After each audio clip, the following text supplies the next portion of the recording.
Hello everyone, जय हनुमान। ऐसे कई सारे केसेस अभी फॉर्म भरते समय सामने आ रहे हैं जिन बच्चों ने फीस का पेमेंट कर दिया, लेकिन फीस का पेमेंट करने पर भी उनका पेमेंट अभी भी पेंडिंग आ रहा है। पिछले कई सालों में भी हमने देखा कि फीस पेमेंट करने के बाद भी पेमेंट इशू आ रहा था बच्चों को कि उन्होंने मल्टीपल पेमेंट कर दिया या एक बार पेमेंट हो गया लेकिन रिफंड आ गया, वापस पेमेंट करना पड़ रहा है। ध्यान से समझिए, अगर आप मल्टीपल पेमेंट भी करते हैं ना तो एनटी आपके पेमेंट को एक बार लेगी। दोबारा अगर आप मल्टीपल पेमेंट कर रहे हैं तो आपकी जो पैसा आपका दोबारा जमा हो चुका है वापस आ जाएगा। इसलिए अगर आपने फीस पेमेंट कर दी लेकिन पेंडिंग शो कर रहा है, थोड़ा सा वेट कर लीजिए, 28 आवर्स 48 आवर्स का वेट कर लीजिए। अगर उसके बाद भी पेंडिंग आ रहा है तो आप दोबारा से फीस का पेमेंट कर दीजिए। साथ साथ वो बच्चे जिन्होंने जेईई मेन के फॉर्म को भर लिया है, पिछले कुछ सालों में हमने देखा कि जिन अकाउंट से आप फीस का पेमेंट करते हैं, कई बार वो मर्चेंट के कारण पैसा बीच में अटक जाता है फॉर्म का, यानी इवन दो कंफर्मेशन पेज का प्रिंट आउट भी निकल जाता है, उसके बाद भी फीस रिफंड आ जाती है। कई बार ऐसे केसेस देखे। तो जिन बच्चों ने फॉर्म भर दिया या जो बच्चे आने वाले टाइम में फॉर्म भरने वाले, वो चीज का ध्यान रखिएगा। अगर आपने फीस का पेमेंट कर दिया,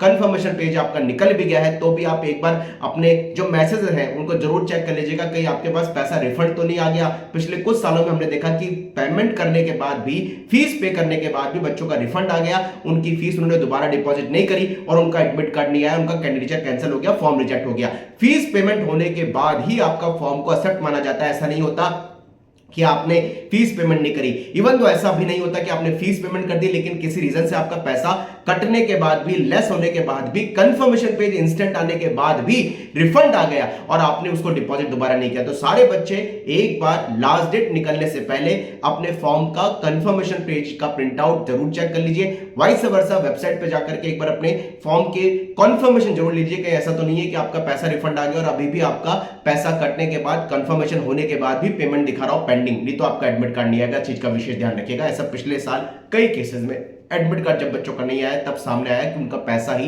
एनटी के पास नहीं पहुंचा। कमेंट बॉक्स में लिखिए अपनी कॉलेज के एडमिशन तक ये चैनल आपको फ्री ऑफ कॉस्ट हेल्प करता रहेगा। Wish all the best. जय हनुमान।